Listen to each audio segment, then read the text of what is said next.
সোমবার ভোরবেলা রাজধানী তখনও ঘুমিয়ে। এমন সময় বাড্ডা এবং শাহজাদপুরে যাত্রীবাহী দুটি বাসে আগুন দেয় দুর্বৃত্তরা।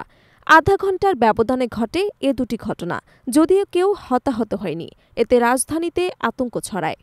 জুলাই গণ অভ্যুত্থানে হত্যাসহ মানবতাবিরোধী অপরাধের মামলায় প্রধানমন্ত্রী শেখ হাসিনা এবং আরও দুই আসামির রায় ঘোষণাকে কেন্দ্র করে দেশজুড়ে উত্তেজনা বিরাজমান করছে। আগামী ১৩ই নভেম্বর এই রায় ঘোষণার দিন ধার্য রয়েছে। এদিকে শুক্রবার রাজধানীর সেন্ট মেরি চার্চের সামনে দুটি ককটেল নিক্ষেপ করে দুর্বৃত্তরা। একটি চার্চের ফটকে বিস্ফোরিত হয়, অন্যটি ভেতরে অবিস্ফোরিত অবস্থায় উদ্ধার করা হয়। একই রাতে মোহাম্মদপুরের সেন্ট জোসেফ উচ্চ বিদ্যালয়, ফার্মগেট এবং পুরান ঢাকায় একাধিক ককটেল বিস্ফোরণের ঘটনা ঘটে। এর পরদিন মোহাম্মদপুরে ড.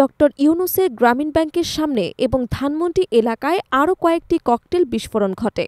সোমবার সকাল ৬টা থেকে ৭টার মধ্যে মাইডাস সেন্টার এবং ইবনে সিনা হাসপাতালের সামনেও বিস্ফোরণ ঘটানো হয়। প্রত্যক্ষদর্শীরা জানান, মোটরসাইকেলে হেলমেট পরা দুজন ব্যক্তি ঘটনাস্থলে ককটেল নিক্ষেপ করে পালিয়ে যায়। এদিকে পুলিশ বলছে, আসন্ন রায়কে ঘিরে আইনশৃঙ্খলা পরিস্থিতি স্বাভাবিক রাখতে গোয়েন্দা নজরদারি জোরদার করা হয়েছে। সাধারণ মানুষ আশঙ্কা করছে ১৩ই নভেম্বরের রায় ঘোষণার দিন শেষে দেশে বড় ধরনের বিশৃঙ্খলা সৃষ্টি হতে পারে।